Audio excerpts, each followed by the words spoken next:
روزہ باقی ہے اور بڑا روزہ ہے، لیکن سبحان اللہ اس بڑے روزے میں آسانیاں بہت ہیں۔ چھوٹے روزے میں تو کہا حلال بھی نہیں کھانا، چھوٹے روزے میں تو کہا تھا کہ حلال بھی نہیں کھانا، تم نے بڑی محنت سے حلال کمایا ہے، بڑی مشقت سے حلال کمایا ہے، لیکن روزے میں ہو حلال بھی نہیں کھانا۔ ازواجی رشتہ حلال ہے، اس رشتے میں اللہ نے محبت اور پیار کی مٹھاس رکھی ہے، حلال ہے، فرمایا روزے میں یہ بھی نہیں کرنا۔ لیکن یہ بڑا روزہ ہے اسلام کا، فرمایا حلال استعمال کر سکتے ہو، بس صرف حرام سے بچ جاؤ۔ حلال کھا بھی سکتے ہو، حلال پہن بھی سکتے ہو، حلال استعمال بھی کر سکتے ہو، حلال کھا سکتے ہو، حلال رشتوں کا لحاظ بھی ہے، حلال رشتوں کی محبتیں بھی ہیں، حلال رشتوں کی الفت بھی ہے، یہ تمہاری فطرت ہے، یہ تمہاری ضرورت ہے، یہ سب حلال ہے۔ ہاں بس ایک ہی اس روزے کا تقاضا ہے، حرام سے بچ جاؤ۔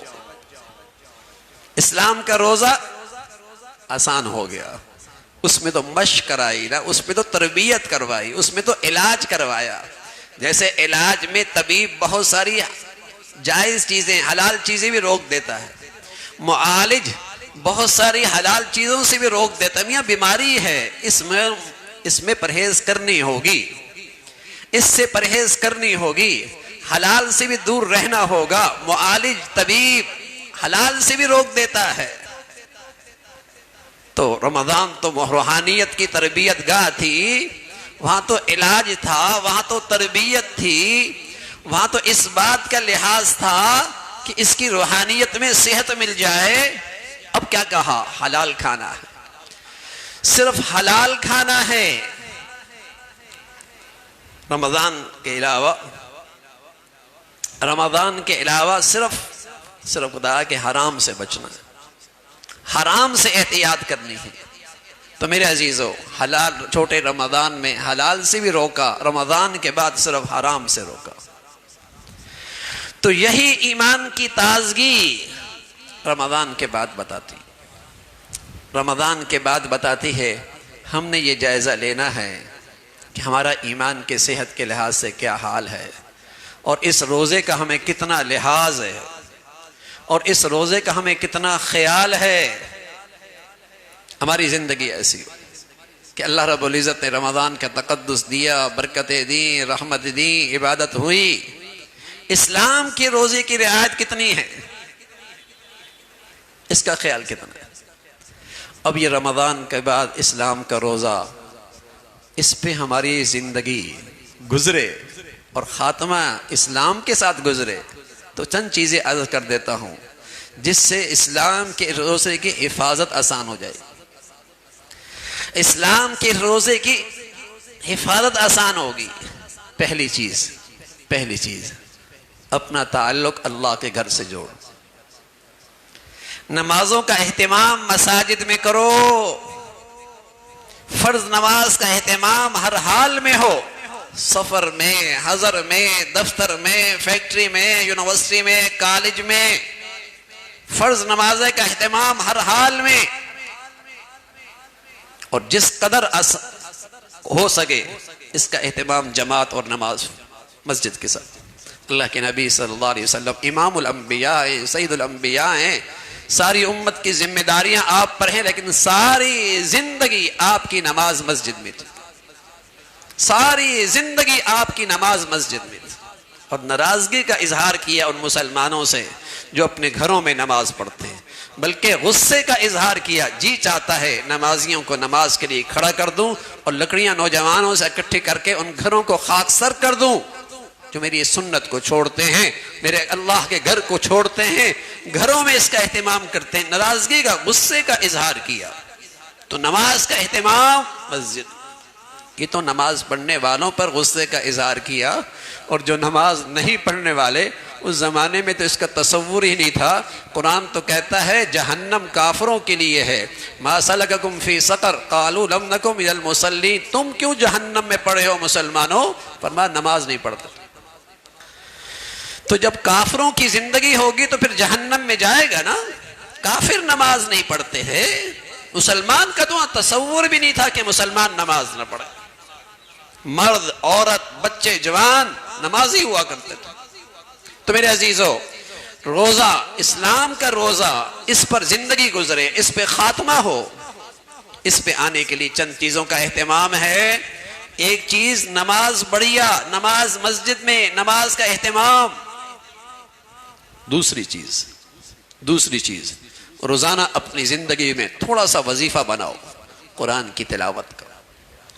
روزانہ قرآن کی تلاوت کا معمول بناؤ، چاہے 1 صفحہ ہو جائے، چاہے 2 صفحے ہو جائے، چاہے چند صفحے. روزانہ قرآن کی تلاوت کا اہتمام. مرد عورت قرآن کی تلاوت کا اہتمام. قرآن اللہ کے اندر سے نکلا ہوا نور ہے.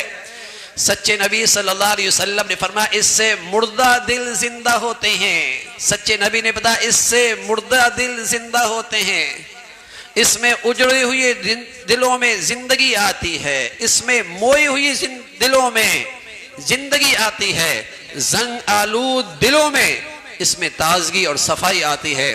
آپ علیہ الصلوۃ والسلام سے پوچھا کہ یا رسول اللہ دل بڑا سخت ہو گیا ہے، دل بڑا سخت ہو گیا ہے.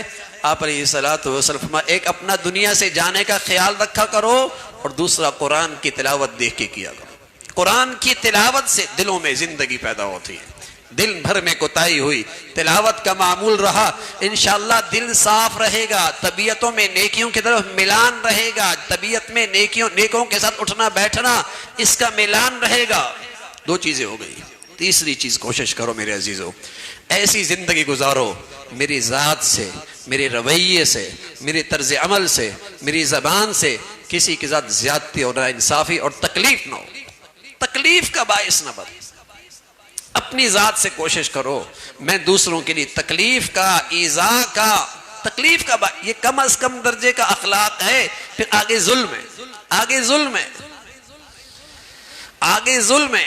میں آپ کو ایک بات بتاؤں، ابھی ہمارے ساتھی مسجد میں آتے ہیں صفوں کو پھلانتے ہوئے آتے ہیں. اللہ کے نبی صلی اللہ علیہ وسلم نے ایسے شخص کو سخت ناپسند فرمایا. حجر اسود میں بیت اللہ کا طواف، بیت الاسود کا استلام کرنا ایسا ہے جیسے بیت اللہ کو میں اللہ کے ہاتھ کو اللہ کو مصافحہ کرنا، حجر اسود کو بوسہ دینا. لیکن فرمایا مسلمانوں کو تکلیف ہو رہی ہے استلام دور سے کرو.